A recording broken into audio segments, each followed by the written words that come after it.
नमस्ते विद्यार्थियों। कल हम लोग गोदान की नगरीय कथा वस्तु को समझा रहे थे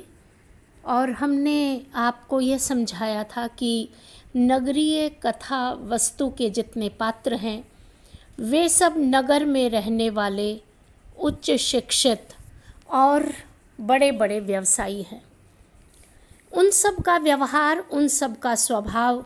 ग्रामीण पात्रों से एकदम अलग है। राय साहब जैसे पात्र जो नगरीय और शहरी, नगरीय और ग्रामीण दोनों ही जगह का प्रतिनिधित्व करते हैं, राय साहब जिनके पास पैसा बहुत है,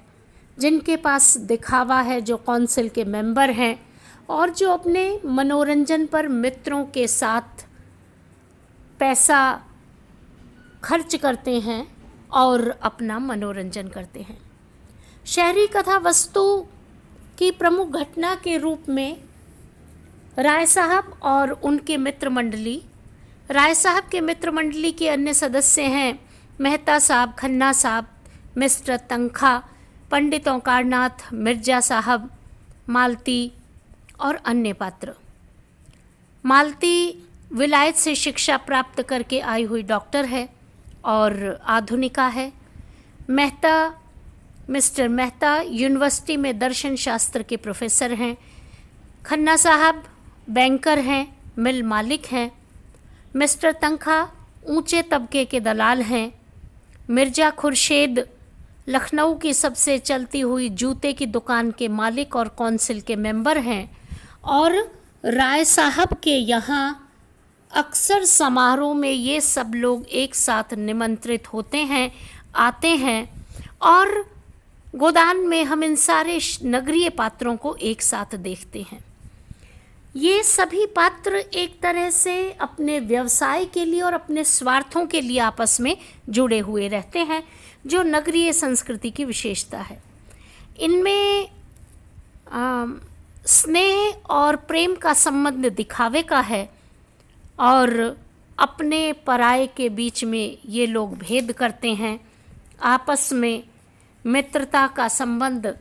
बना हुआ तो है, लेकिन वह स्वार्थ को लेकर के है। नगरीय कथा वस्तु इस रूप में विकसित होती है कि राय साहब के यहाँ मनोरंजन के लिए दशहरे के अवसर पर धनुष यज्ञ का आयोजन किया जाता है। धनुष यज्ञ के आयोजन पर सभी मित्रों को आमंत्रित किया जाता है और यह कहा जाता है कि वे सब लोग यहाँ इकट्ठे होंगे और इकट्ठे होने के पश्चात इस धनुष यज्ञ के प्रसंग पर सभी लोग 1-2 दिन रुकेंगे, मनोरंजन होगा, गांव के सभी लोग आमंत्रित होंगे, जिसमें राय साहब ने अपने कानिंदों के द्वारा होरी और होरी जैसे किसानों को यह कहलवा दिया है कि धनुष यज्ञ का प्रसंग है और होरी को विशेष रूप से राजा जनक का माली बनना है और उसे सफ़ेद कपड़े पहन करके आने हैं, नए कपड़े पहन करके आने हैं, उस पर बड़ी जिम्मेदारी है और साथ में शगुन लेकर भी आना है। यह शगुन एक प्रकार से शोषण है, एक प्रकार से वह पैसा है जो राय साहब होरी जैसे किसानों से इकट्ठा करते हैं और इस धनुष यज्ञ के अवसर पर भी होरी को कहलवा देते हैं। होरी जब अपनी पत्नी धनिया को बताता है तो धनिया कहती है कि ऐसा पैसे दे करके राजा जनक का माली बनने का कोई अर्थ नहीं है, लेकिन होरी नहीं मानता और पैसे उधार लेकर वह राय साहब के यह धनुष यज्ञ के अवसर पर सम्मिलित होने के लिए चला जाता है। यहाँ इस अवसर पर मेहता साहब, मिर्जा साहब, मालती सब लोग इकट्ठे हुए हैं और धनुष यज्ञ का प्रसंग चल रहा है। सब लोग बैठे हुए हैं और सब लोगों के बीच चर्चाएं होती रहती हैं। मालती जो उन सब के बीच एक आधुनिका स्त्री है, जिस पर खन्ना साहब और अन्य मिस्टर मेहता और कई ऐसे लोग मालती की बातों से प्रभावित होते हैं और उसके पहनावे से प्रभावित होते हैं, और खन्ना साहब उसके नज़दीक पहुंचना चाहते हैं और मालती को बड़े बड़े उपहार देकर प्रसन्न करना चाहते हैं। इस अवसर पर जब धनुष यज्ञ चल रहा है तो मेहता साहब के दिमाग में एक ख्याल आया कि क्यों ना एक छोटा सा नाटक खेला जाए, और उस नाटक के माध्यम से देखते हैं कि ये सारे शहरी पात्र और मेरे जो मित्र हैं वे मालती से इतनी बातचीत करते हैं। तो मेहता साहब एक प्रकार से एक पठानी खान की वेशभूषा धारण करके आ जाते हैं और मालती का हाथ पकड़ते हैं और कहते हैं कि मैं तुम्हें यहाँ से ले जाऊँगा। अब सब लोग उस दृश्य को देख करके बड़े घबरा जाते हैं। मिर्ज़ा साहब, राय साहब, ये लोग सोचते हैं कि अरे ये पठान तो बड़ा लंबा चौड़ा है और हम लोग इसका उत्तर कैसे दें। तो मालती का जैसे ही खन्ना साहब हाथ पकड़ते हैं, उनमें से किसी की हिम्मत नहीं होती कि वे मालती को छुड़ा लें। इसी अवसर पर होरी जब इस दृश्य को देख रहा था तो उसे लगा कि सारे लोग बैठे हुए हैं और कोई भी एक नारी की रक्षा नहीं कर पा रहा है। होरी अचानक उठता है और अड़ंगी दे करके उस खान को ज़मीन पर नीचे पटक देता है और घूंसे जमा करके उसकी पीठ पर चढ़ करके बैठ जाता है। मेहता साहब, जिन्होंने नकली दाढ़ी मूछें लगा रखी थी, होरी जब उनके घूंसे लगाता है और उन पर चढ़ बैठता है तो वह नकली दाढ़ी मूछ निकल जाती है और उसके बाद सबके सामने मेहता साहब का असली चेहरा दिखाई पड़ता है। सब कहते हैं, मेहता साहब आपने यह क्या किया? तो मेहता साहब ने कहा, मेरे दिमाग में भी इस अवसर पर लगा कि मनोरंजन कर रहे हैं तो मुझे भी एक नाटक करना चाहिए। तब फिर मेहता साहब को यह पता चल गया कि उनके सारे मित्र लोग जो मालती को केवल दूर दूर से ही देखते हैं और उपहार देते हैं, वास्तव में उनको बचाने का कोई और ज़्यादा तरीका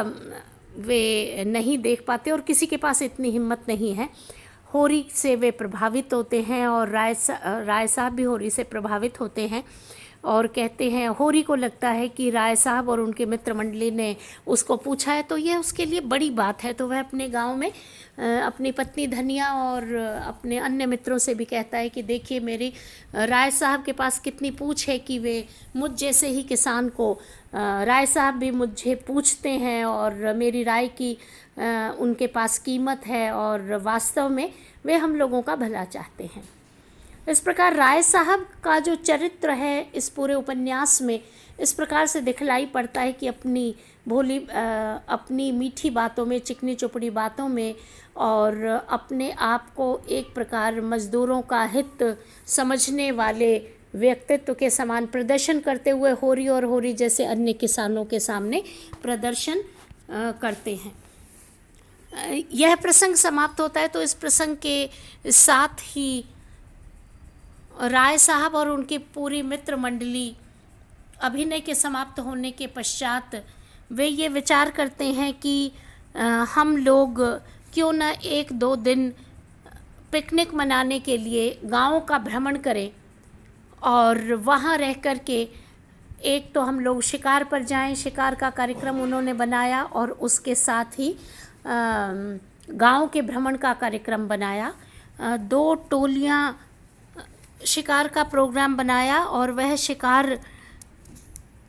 का कार्यक्रम इस प्रकार से बनाया गया कि नदी के तट पर बाग में भोजन बनाया जाएगा, जल क्रीड़ा की जाएगी और जब सब लोग देहाती जीवन का आनंद उठाने के लिए गाँव की यात्रा पर निकले तो 2 टोलियां बनाई गई। एक टोली में मिस्टर मेहता, मालती थे और दूसरी टोली में मिर्ज़ा साहब, राय साहब और अन्य पात्र थे। धनुष योग के प्रसंग के पश्चात जब वे गांव की पिकनिक पर जाते हैं तो मालती जैसे पात्रों को गांव में पैदल चलने का अपना कोई अनुभव नहीं है और सारे लोग अपने पूरे इंतज़ाम के साथ जब ग्रामीण देहात में उस पिकनिक के प्रोग्राम के अवसर पर पहुंचते हैं तो शिकार करने के लिए जाते हैं। उन्हें पैदल भी चलना पड़ता है और इन शहरी पात्रों में से राय साहब जैसे लोग जो ग्रामीण और शहर से जुड़े हुए हैं, और मेहता साहब जो भारतीय गाँव को नज़दीक से देखने का अनुभव उनके पास है, वे दोनों तो अपनी तरह से मनोरंजन करते हैं, लेकिन और दूसरे लोग गाड़ी में बैठ कर के ही यात्रा पर चलते हैं। इस प्रकार इस गोदान की कथा वस्तु में लेखक ने नगरीय कथा वस्तु के माध्यम से बताने का प्रयास किया है कि नगरीय पात्र अपने मनोरंजन के लिए पैसा खर्च करते हैं, अपने आनंद के लिए पैसा खर्च करते हैं, उनके पास पैसों की कोई कमी नहीं है। और यहाँ धनुष यज्ञ के प्रसंग पर भी वे गांव के निरीह किसानों और मज़दूरों से लगान वसूलने से भी पीछे नहीं हटते, और इस अवसर पर भी वे मज़दूरों का शोषण करते रहते हैं। प्रेमचंद जी इसके माध्यम से ये कहना चाहते हैं कि शहरी पात्र जो नगरीय परिवेश के अनुरूप अपने जीवन और स्वभाव के अनुरूप कर्म करते हैं, वे अपने पैसे से पैसे को बढ़ाना चाहते हैं और अपनी तरह से ही अपने व्यवसाय को बढ़ाकर अपना कर्म और अपनी आजीविका और अपने पैसों के साथ चलकर इसी से ही अपने आप को बड़ा और ऊंचा साबित करने का प्रयास करते हैं। तो लेखक ने कहा कि ये सारे पात्र जो नगरीय पात्र हैं वे अपनी तरह से अति बौद्धिक कहलाते हुए अपने व्यवसाय को बढ़ा करके अपने मनोरंजन में ही अपने जीवन की पूर्णता को समझते हैं। आज इतना ही विद्यार्थियों, धन्यवाद।